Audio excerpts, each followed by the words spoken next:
Star Travelers, Through the Portal. Chapter 2, All is Mind. Amitola means rainbow. It was a long and bumpy road before their first stop.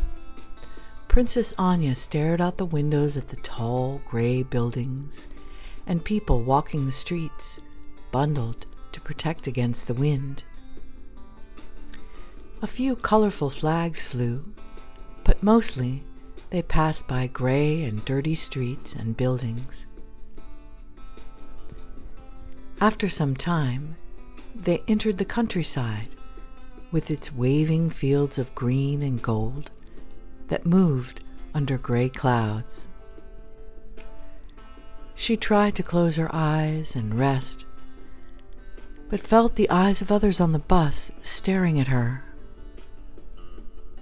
She had tried to smooth her hair with her fingers and drape her torn gown over her skin suit, but she did not look like anybody else around, with flecks of gemstones still lodged in her hair and the remainder of her beaded gown clinging to her figure.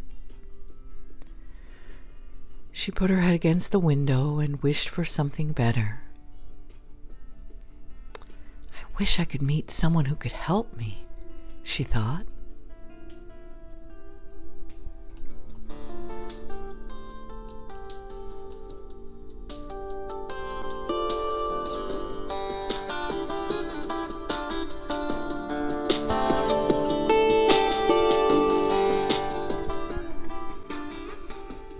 The driver slowed and then stopped the bus. "Stop for 30 minutes. Everybody off the bus," he called out loudly. Miss, the driver spoke as Anya stepped down to the ground. "Miss, be sure you return in half an hour, all right?" He looked worried with his brow in a frown. "Oh, yes, of course. I'll come back with the others. Can I get something to eat in there?" Yeah, where it says Bar Pool Burgers. That's the best place in town." Anya entered at the sign and sat on the red stool at the counter. "I will have the Bar Pool Burger. It's been recommended." The waitress at the counter looked at her, snapped her gum, and said, "Sounds like you want the special, honey. It's $9.99. You got that?" Princess Anya looked at her blankly. "Oh, God, these druggy types," the woman complained. "Honey, the money in your backpack." She pointed until Anya unzipped her backpack and found the dollar bills. The waitress nodded.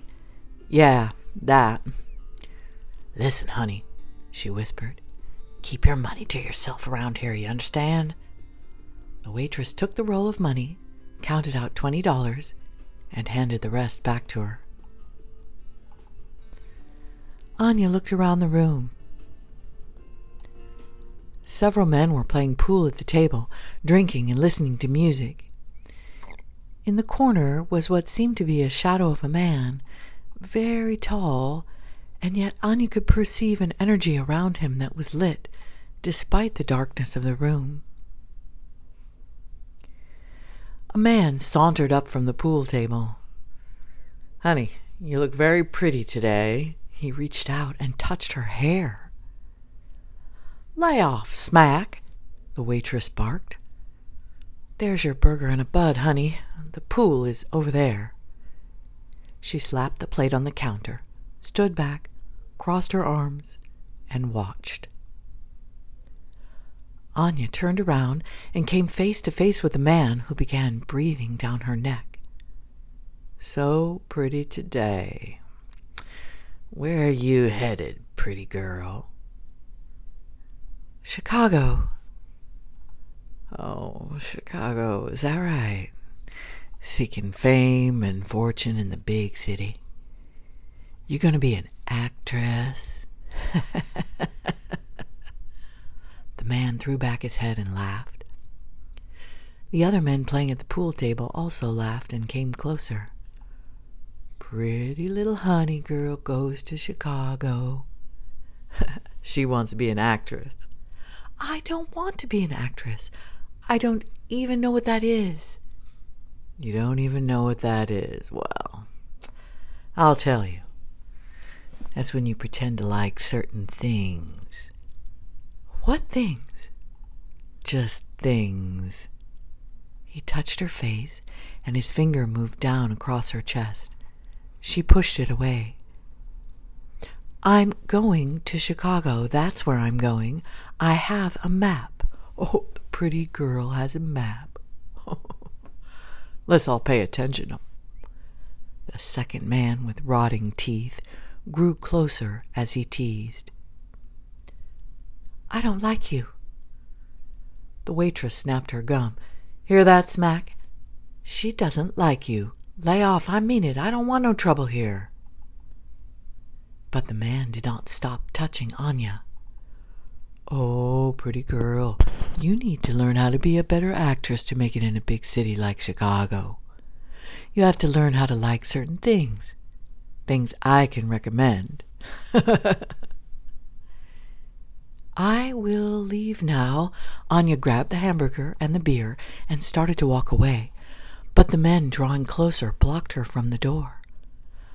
I don't like you. I am leaving now. More laughter. I can give you a ride to Chicago. It'll be easy. It will be safe. I will take care of you. The waitress came around from behind the counter. Smack, stop it. She's obviously a runaway. She should go home, and not with the likes of you. Honey, you just head for the door. Anya walked toward the door, and the men surrounded her, touching her hair, her clothes, and feeling the fabric of her skin suit. So nice, such a pretty girl. We can take care of you. Suddenly, Smack was up in the air, and Anya had an open route for the door. She ran for it. She turned for just a minute to see the large men, who had been sitting in the corner, pushing them back toward the tables. He threatened the men. The young lady said leave her alone, and she means it. The great-sized man turned and pushed Anya out the door. He walked back with her to the bus. Get in. I'll go with you for a while. Anya found a seat on the bus. The great-sized man spoke with the bus driver for a short while, and then came to sit beside her.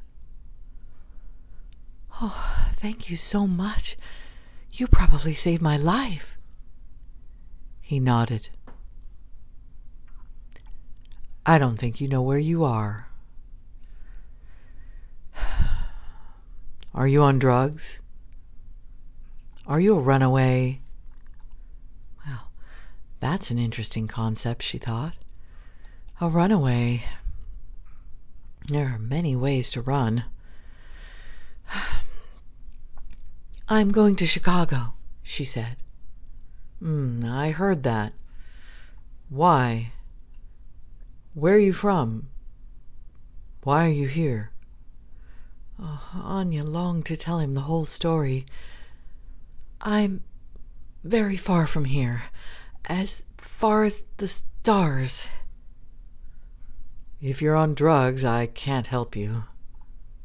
I don't know what that is. She took a bite of the burger. She frowned. It was awful. She managed to swallow a bite and pushed the rest away. My question is, who are you? And my question is, why did you help me back there? Well, you're young. There was a pause before he continued to speak. You look like someone I know. He seemed to be lost in his thoughts for a moment. Oh. She waited to see if he would say any more. Well, thank you for helping me. I appreciate it. I really do. My name is... Well, you can see. It's right here with my picture. She took out the wallet and showed him. See? Anya. She held up the picture. It was so very strange that she would arrive with a picture already, and her name, too.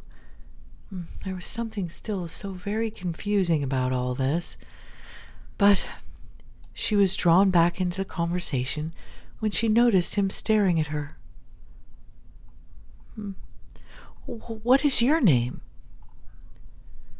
You can call me Amitola. She stared at him blankly. It means rainbow. She just stared. I'm Oneida. He could tell she did not understand him. Native American. Finally, he just held out his hand. Anya looked at it and eventually realized he was trying to take her hand in a friendship gesture, and she gave him her hand in return. You seem familiar, he said. Who is your family? Princess Anya didn't really listen to his words, but looked into his eyes. They drooped at the bottom as if he were sad. At the same time, those eyes were like warm ponds in which one might fall on a summer day. Wrinkles formed lines across his face like tiny cracks in the desert floor. They decorated his eyes and his reddish-colored skin. She smiled at him. The smile he gave in return was from his eyes alone, though his lips closed tightly as if to prevent himself from speaking too much. She cocked her head to view him from a different angle. Yes, there was something about him, something that seemed so familiar. Do you, really know where you're going, or were you just play-acting? He looked at her and tried to appear stern. Her long hair was whipped by the wind, her skin suit was too tight, and her dress was torn. What the heck was going on with this girl, he thought. A girl like this was just magnets for trouble. I have a map. She opened the backpack, fumbled around, and finally pulled out her map. She handed it to him. You see, it says Chicago. Do you live there? Are you going to see someone there? Amitola, if I may be honest, I really don't know. Mine is a very long story. Something strange, but something about her was so familiar. She was quirky, seemed kind of confused. Probably a runaway. But fatherly concern swelled in his heart. He'd watch over her just to make sure she was safe and well-fed. Looked like she hadn't eaten in a while, or bathed either.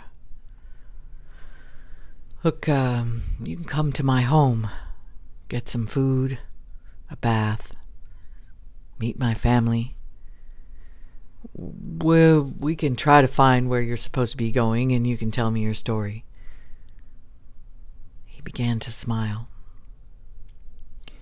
Maybe there is a good reason for us to meet and for you to know my family. There's always a reason for things that happen to us. It's part of the great mind, even if we don't always know what it means.